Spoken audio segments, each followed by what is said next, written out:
I'm Danielle Peterson from Infrastructure News. Today for CPD On Demand I will be talking to Peter Shepherd. He is Principal Hydrologist and Partner at SRK Consulting, and we will be discussing water resource management and planning. Thank you for joining us, Peter. No, thank you, Danielle, and welcome to SRK. Thank you. So at the moment the drought is ongoing and Cape Town is in crisis. But what goes into planning for droughts and how are our municipalities performing?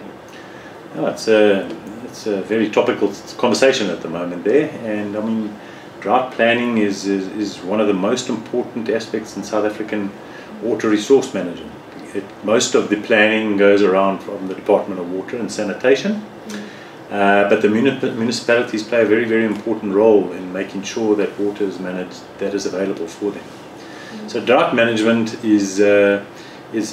it really focuses on the management of the surface and the groundwater in various catchments. So in South Africa, for instance, there's 6 major catchments in and around the country, or it's divided up into 6 major catchments, and each one of those have got either a demand of water. So within each of the catchments you've got to basically understand how much water demand is needed. So you will get your mines which may need some irrigation, which is the biggest user of water, would need some. In the municipalities there will be potable water that's required for the residences, and there's also the industries and the businesses that also need water. Each of them either grow, and that's where the municipalities come into it. How is their growth of water demand going to be need to be met? So once you understand the demand of water, then what you've got to do is you've got to understand what are the sources of water. Where are you going to get this water from to sustain all this development and growth in water requirements there. And so that is where you will get surface water modeling, for instance, where you will do rainfall runoff catchment modeling to work out the amount of flow in the rivers. You will then also do groundwater modeling to determine the amount of groundwater that is available for the water users within the catchment, and then you can do yield analysis. Now, yield analysis is where you get water, how big to build your storage facilities to sustainably be able to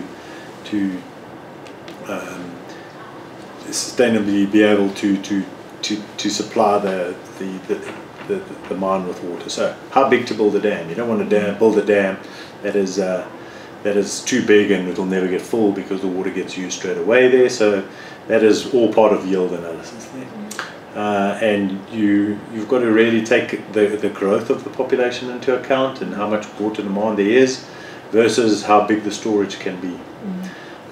Building dams, obviously you get a lot of water losses that you want to minimize, so you don't want to build the dams too big, because the bigger the surface area, the more evaporation, the more losses you get, and the more seepage you get from the bottom of the dams. So that is, I think, one of the most exciting things about being a hydrologist, is the fact that you get this opportunity to decide how big to build dams, and you get a real good insight into how you can manage the water in a catchment. So when it comes to drought management, you run various scenarios. You look for dry periods inside your rainfall record to work out, for minimal amount of runoff from a catchment, how much water can you take from the dam without it running dry. And I mean, Cape Town is in that situation at the moment. They're talking in the mid-20s% of the dam volume. You know, to look at it, understand that the drought is more than a 1 in 100 year event there. So when you do these designs, you're usually looking at about a 1 or 2%, which is a 100-year kind of drought event there. So in the planning stages, actually Cape Town's doing quite well if they still would be able to sustain their population even with minimal amount of water. But it could have been prevented, I guess, with looking at all the plans and planning that was what was available there. So then, and I think in South Africa, one thing we're very lucky with is that because of our dry climate, we've got a lot of people and a lot of water resource and understanding of the water resources. The knowledge is vast, and we need to make sure that that knowledge gets transferred to the new people. There's new ideas, and so to manage the drought will be an ongoing, continuous way of managing the water. The variability of the weather or climate at the moment is also making sure that the drought and too much water is always a problem that needs to be managed. So there are a lot of things that the municipalities and water affairs have done to plan for these drought events there, and I think we can be proud of what's available. Implementation, as I think we'll get to a little bit later, is where the problem is. So then is there a disconnect there between putting the plans in place and actually implementing? Yes, I think that's where our biggest problem is at the moment, there, because the planning of where the water gets transferred to and how much and where we need water is well understood in the Department of Water and Sanitation. And there's numerous plans that are available and should be implemented to try and reduce the amount of risk to running out of water, and those need to be implemented. It's vital that the planning turns into projects, because you can't build a dam in 1 or 2 years. This has got to be a long-term planning, that lasts many years. And it can be up to 20 years from when you start with the hydrology, start with the concepts, making sure that the designs are done, the building of the dams, making sure your reticulation and your water management is all in. And so that just takes a long time. Plus you've got to fund it. These projects are very expensive. So the earlier you can get them in, the more income that you can get. And with the water that's now available, the municipalities and all the water users can now plan their expansions knowing that there's sufficient water. If you don't have water, you can't make more land available for irrigation. You can't develop new mines. Industries get impacted, and basically it stunts the growth of our economy. And it's something that can be, and we must make sure that we have sufficient water to make sure that these projects can go ahead. So where do you see, where can there be improvement in terms of implementation? What does government and industry need to do to actually action that? All right, so it's part of the public, part of that would be for the public, for the users to either get together as a community and go to the government and say, this is what we are thinking of developing, a new mine or extensive kind of irrigation there. This is the kind of water that we need, but you have to do it long time in advance there.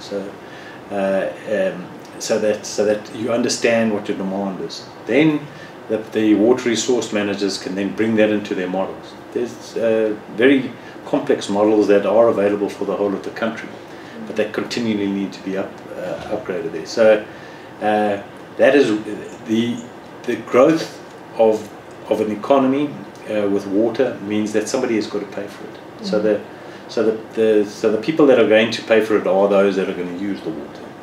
Those that are going to use the water are only going to expand their operations or start new operations if they know that water is available there. But you've got to do it a long time in advance.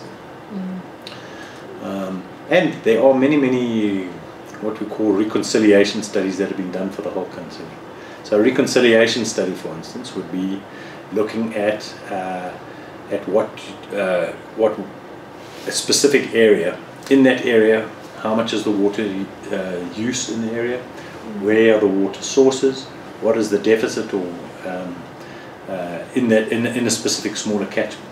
Then that needs to be taken through to the Department of Water Affairs, where where they can plan to bring bulk water to those areas there. And then the smaller reticulation the municipalities must do. Okay, and if we look at overall drought aside, South Africa's population is growing quite rapidly, so obviously we're going to see a greater increase in demand for water going forward. Is enough being done to plan ahead to ensure that we will have water in the future just due to growing demands? I believe the planning is there. There's enough understanding of how much water is needed and where we've got to get it from. But the implementation is the major point where I think really we are getting behind, and we are not, and we are going to get into trouble going into the future.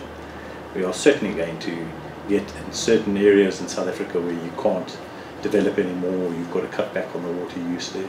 You know, many towns in South Africa that only get water every 2 or 3 hours a day. It doesn't even make the headlines. Cape Town makes it because it's a lot of people there. But there's enough places in and around South Africa where there isn't, or already there's not insufficient water to sustain the population as we've got it there. And that can't continue. People have to have water. It's not like electricity. And South Africa relies mainly on surface water, so we build dams, but is that sustainable going forward? Do we need to be looking at alternatives? Dams have obviously been the primary source of water in South Africa, and there are certain areas where there's going to be new dams that are going to be constructed, some in the KZN and some in the Western Cape, and those will continue because that is kind of the cheapest way of making sure that you have a sustainable source there. But there will be more alternative water sources that will be constructed there, and those will be, I think, much more exploitation of the groundwater resources, or sustainable extraction of water from the groundwater resources. But I think in the future, in the next 100 years, even that won't be sufficient to be able to sustain the population. We will run out of water for the amount of people that we've got, and we'll have to go and get water from somewhere else. So that somewhere else, water could come from north of our border there. There's some very big rivers, but it's a very long way to bring water down. But you know, that in the future that might be sustainable. We've got this large, big ocean around the edges of us there, and that would have to be able to bring in some water with treatment, obviously. But that's rather expensive at the moment. So, but maybe necessary. Some of the coastal towns have already started to use RO plants to treat the seawater, and I think that certainly will be required at some of the coastal towns. In inland towns, I think what will happen is that you will get more of the water that before it flows into the sea will be pumped up to us, people in Gauteng. And are there any specific solutions and technologies that municipalities need to be exploring now? Obviously something like desalination is one of them, but there are things like wastewater reuse. Yes, in the past, and I think it's in our kind of psyche at the moment, water has been actually relatively cheap and relatively accessible in municipal related areas there. So people's nature is that we use more water than we should use.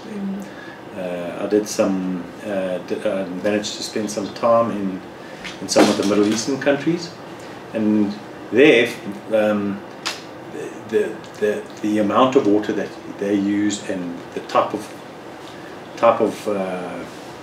crops and the type of gardens that people are in are completely different to what we have here. Ours are very much, we've got residential areas, we use too much water for the gardens that we've got there because of the types of flowers that we would like there.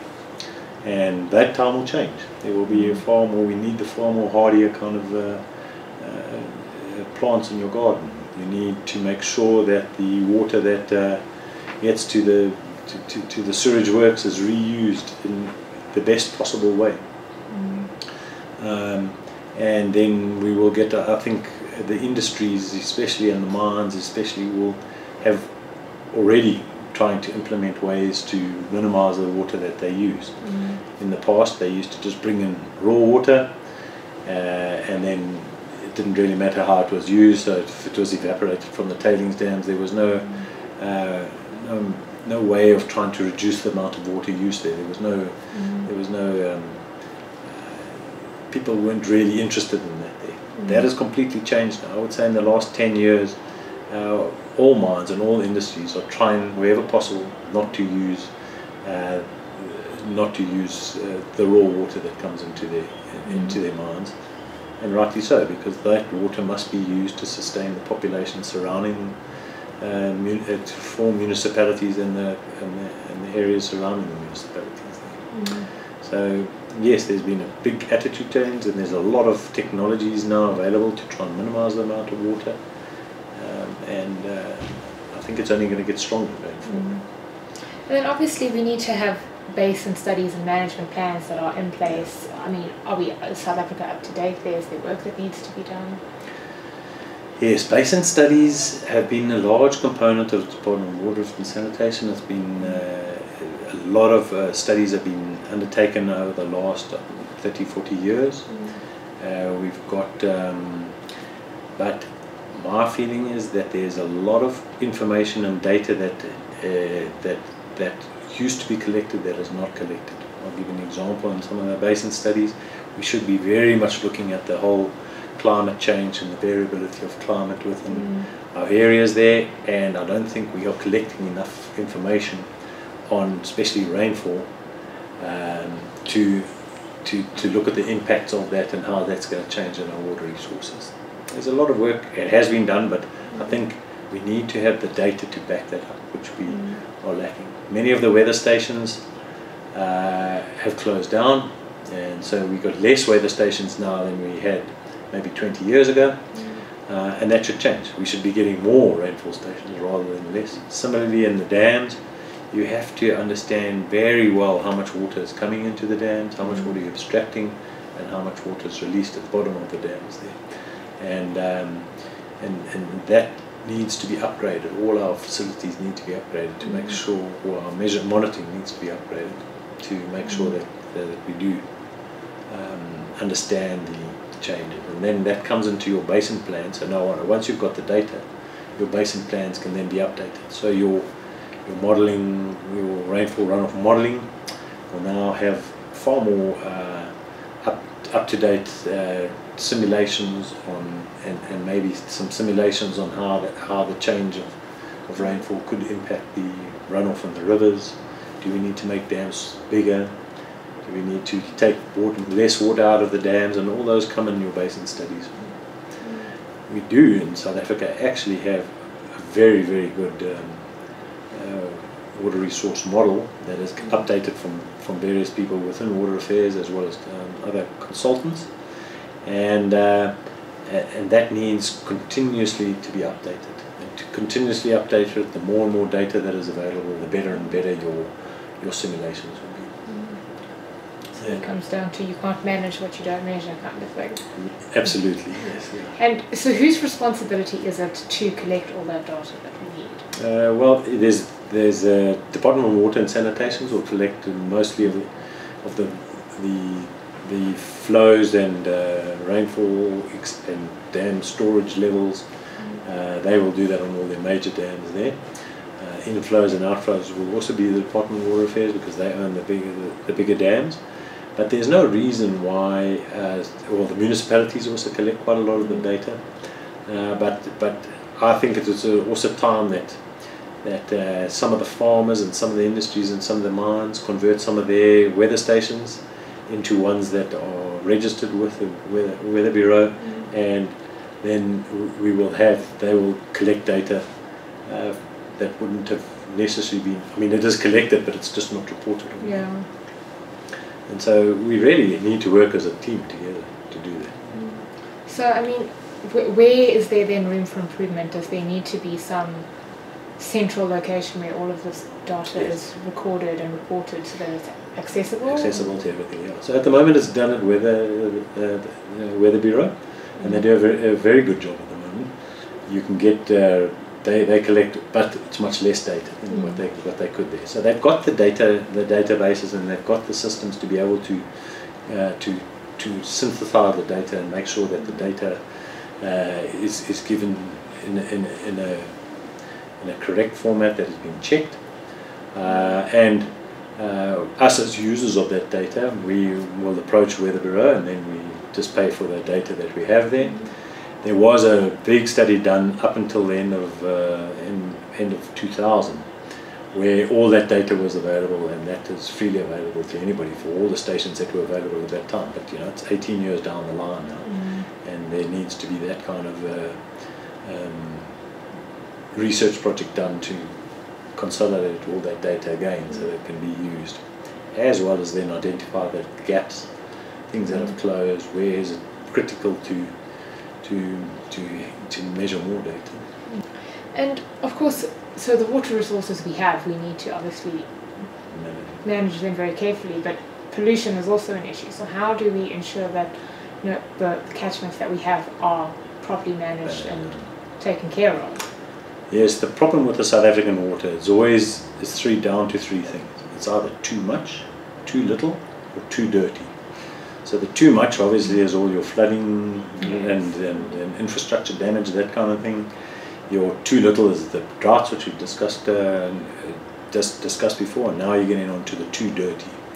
Too dirty is one of our major issues at the moment in South Africa. We've got far too many of our sewage works that are not delivering the quality of the water that we need inside the water resources. So all that happens is that water then goes downstream, and it impacts our downstream water resources. The water can't be used; it must be treated before it is used. The ecology in the rivers doesn't do its job, doesn't clean it up nicely, and that all, first of all, it just doesn't look good, and it doesn't really paint a really good picture of the country. But I think much more importantly is that now you're spending additional money to take that water out and treat it. You're spending additional money to try and fix up the riverbeds and the dams that potentially you wouldn't have. So if you do your treatment of water at source before it gets out into the water resources, it is much cheaper and much better for the environment, much better for the municipalities. Far too much. The rivers in municipalities are very polluted. They've got a lot of sewage in them there, and they're really not usable. And it's just a health hazard. It really shouldn't, and it doesn't need to be. But it's going to take us a lot of money and a lot of planning and implementation to get some of those sewage works correct. But we need to do that. We can't have a situation like we have now, where we destroying rivers just because we don't have money to treat it. I think the figure that the minister gave was something like 60% of the country's water treatment works aren't performing at the standard they should be. So what are the implications then if this isn't rectified and in a reasonable time frame? Yeah, you look, for instance, at the Thames River in England there, during the Industrial Revolution there. Revolution. They had a dead river. There wasn't anything in them there, and yet with good management and good laws that were implemented, it's now back to a river that can be used and and the water can actually be used again. And that's what we need to do with some of our larger rivers there. The longer we leave it, the worse, the more capital we're going to have to spend to get it back to what we want. It's vitally important. A lot of the DWS budget should be spent to try and rectify the situation. Peter, South Africa has quite a few water transfer schemes. So how do those work, and how are they utilised to assist in water management? Yes, I mean, I think that's one of the things that really showed how planning has worked in South Africa. If you think about Johannesburg, for instance, Johannesburg would not be able to have been this big if there wasn't water transferred into the catchment. It's one of the few capitals in the world that is not close to a major river, and the the major river obviously is the Vaal River, and the Vaal River would not have been able to sustain it there. So the planning that was undertaken really started 100 years ago, when first of all the Vaal River was enough, but it still needed to be able to, a dam needed to be constructed to bring the water to Joburg from basically Rand Water's all planning to get the water into the reticulation system here. But the climate in South Africa is such that it's a wet climate in the eastern part of the country, in Durban and in the KZN kind of area there, and then it gets drier and drier as you go towards the west. You're starting at about 900 to 1,000 millimeters of rainfall in the east, and you're getting to about 250 millimeters of rainfall on the western side there. So that's the disparity. We just don't have a very kind of constant amount of water. So really your transfer schemes is taking water from the eastern side of the country and putting it into the catchments on the western side there. Luckily, most of our catchments, for instance, is on the Drakensberg, and the Drakensberg has got the water that flows towards the west, and then from the Drakensberg it goes to the east. So the east has got a very short kind of catchment area there, a couple of 100 kilometers before it gets to the sea, and that water then is transferred up to the Vaal catchment eventually. And so that was the first kind of schemes that happened early on.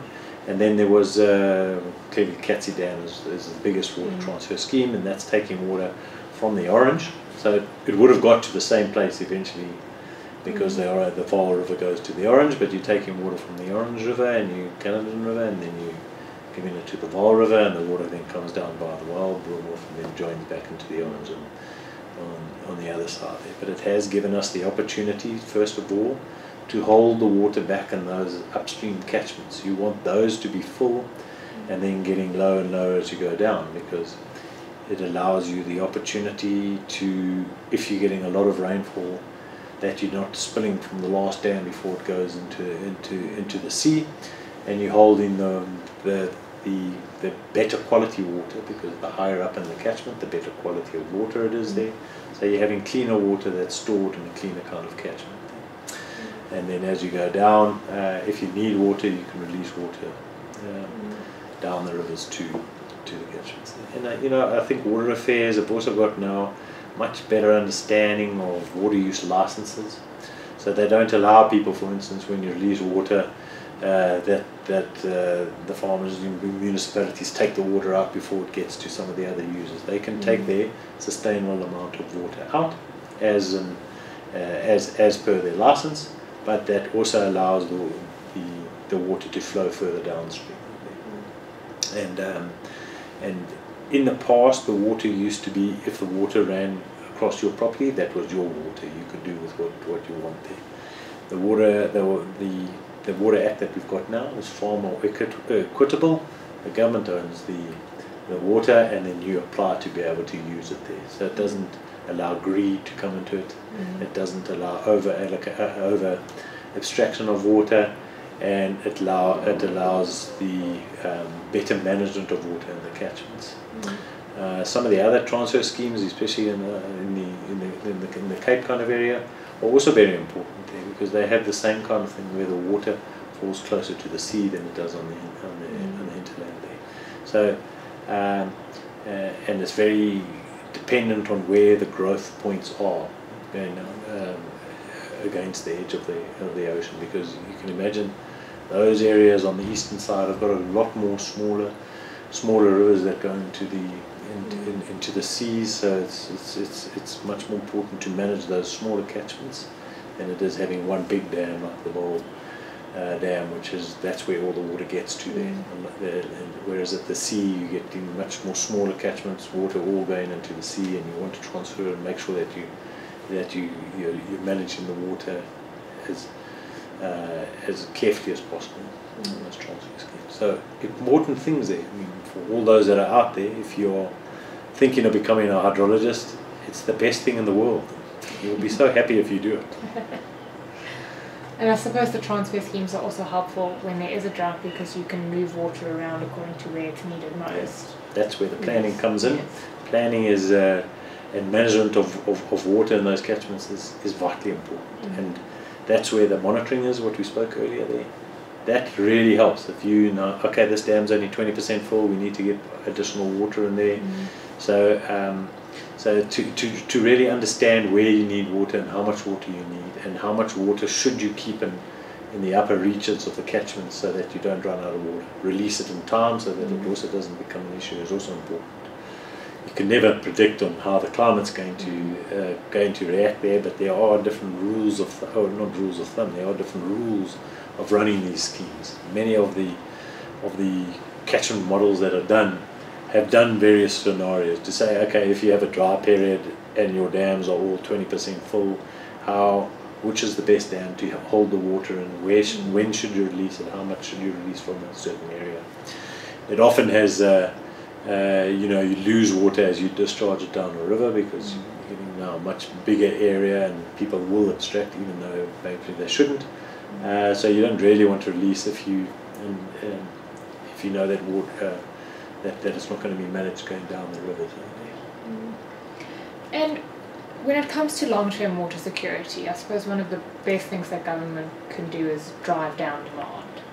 So how does that work? How can they do that? Now that is what I think in the next 20 years is going to be the most important driver for municipalities and farmers as well as mining and industry are going to have to work on there. So let's just start with the irrigation or farming community. Remember, farms and irrigation use about 60% of the water use in South Africa. So that is too much. The farmers are going to have to. The water was free. Why would you try and manage it and the water was as much available as you could? That is not the case now. There are situations now in the Cape where the farmers are having to release some of their water or voluntarily releasing some of their water so that the Cape Town people can actually get water for residential use. So now those farmers have got now 20 or 30% water than they would have. So they have to now be much more clever in how they're going to, first of all, irrigate their crops there. You know, in the past it was all of this overhead irrigation. Most of the sugarcane farmers have got drip irrigation. Their water usage has dropped by 30%. Farms in Swaziland, for instance, have got much more of a water problem than what we've got from the irrigation point of view, and they've managed to get the same kind of crops for much less water use than at least half less. They're using about half of what they used to, and they're getting the same kind of crops. So there are ways we could have learned from Israel and various of the other dry areas, but in the past it wasn't necessary. Now it's very, very necessary. And then the other areas that are really doing good work in trying to minimize their water are the mining areas. Most of the mines now really want to get to a stage that they are not bringing in additional water. So they want to use the water that they make on site. For instance, if you get groundwater ingress into their pits or their underground waters, they want to be able to use that without having to bring as much raw water into their system. So they also have big water sinks. They have these big tailings dams. They have a lot of evaporation from those dams. They have a lot of water that's contained within the tailings dam itself there. They have a lot of seepage out the bottom. So there's a lot of technologies and ways that the mines are looking at to first of all minimize the area that can have evaporation, have smaller dams that are maybe deeper, maybe covering some of the dams. I've seen some dams where they put solar panels on top of the dams so that the evaporation doesn't happen and you're generating some kind of electricity there. So that's got a dual kind of purpose then. You know, all those need design principles that have to that you've got to make sure that you follow. Then water that gets pumped to that could potentially seep from a tailings dam. If you have there's a large amount of effort to line some of these dams, the seepage will obviously reduce. you'll get more water back to the plants for reuse. There's a lot of filter looking at trying to dry out the tailings that you're pumping to the tailings dams. So those are all technologies that are being implemented. 15, 20 years ago, none of that. I think if you had said any of that, people would have laughed at you, because they do have high capital costs. But if you don't have water, you can't survive. Yeah. And I think it's also driven by the fact that it's no good to have a mine or an industry or a municipality using all the water, and you have the surrounding communities which maybe don't have access to bulk water supply. That cannot be sustainable in South Africa. You've got to be able to make sure that all our people have got access to water, and I think people are understanding that and making sure that they can implement those water saving features so the water can be used elsewhere. So obviously it makes sense then to start with the big users like agriculture, like mines, but when it comes to just ordinary residents, does the work need to be done there to also reduce consumption? Because we've seen in Cape Town people don't adhere to the restrictions. There needs to be an attitude shift. No, that's for sure. But before we even go there, I think one of the things is that a lot of our reticulation infrastructure is losing water. Yes. So you get 25-30% water that's lost. Now, if we could just work on that as a good start to try and minimise the amount of leakage from the system, that would really assist the thing. But also residents and South Africans need to get in line with the fact that we are a very dry country. We cannot have just use as much water as is necessary. Cape Town should come down hard on those people that are abusing the system, because it's not only them that will be impacted in 2 months' time. They'll be the first ones in the queue and complaining, I'm sure, but they would have. They forget that they caused the problem in the beginning. Or you make them carry what they use. You might get them to carry to their house there. So if they're using 1,000 litres a day, you get them to carry 1,000 litres to their house there. I don't think they'll use 1,000 litres the next day. It's going to be also an interesting problem. Water's heavy. I don't know, you can carry 25 litres. Do not make a plan, I suppose. So obviously, I mean, we've covered it broadly, but if we look at for municipalities and government developing effective water management plans, what are the key areas that they need to focus on? The key areas that people need to focus on is demand, what we just talked about there. We have to reduce our demand. We have to make sure that there's that the water is sustainable. Okay, so that's so the key area will be the demand. We need to reduce demand there. The next area I think we need to concentrate on is the management of the water courses and dams. We've got to have a situation that whatever goes into the rivers is clean and sustainable for reuse downstream there. So it's managing the water that gets discharged from municipalities, from sewage works, industry, mines, that goes into the river, to make sure that that water meets its compliance objectives there. So it's demand, it's then management of the areas there, and then I think only thereafter should we be looking at bringing in water from the Congo or from the sea or something like that there. So those will be the three key areas that I think management should concentrate on. And obviously the onus is not only on the public sector and government to manage everything, but is there a space where the public and private sector need to come together to work to ensure that South Africa has water in the future?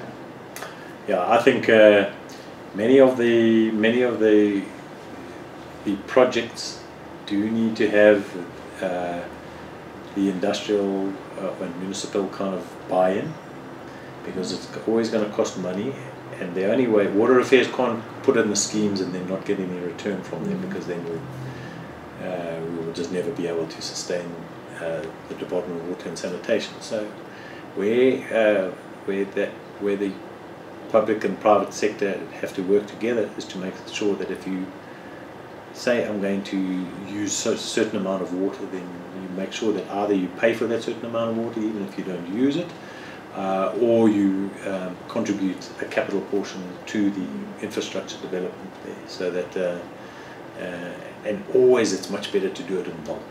Everybody has to get together to say, okay, we collectively, this is how much water we need and this is how we're going to get it, please can you put it in. Peter, thank you so much. That's been really interesting, and thank you for your time. This has been Danielle Peterson for CPD On Demand.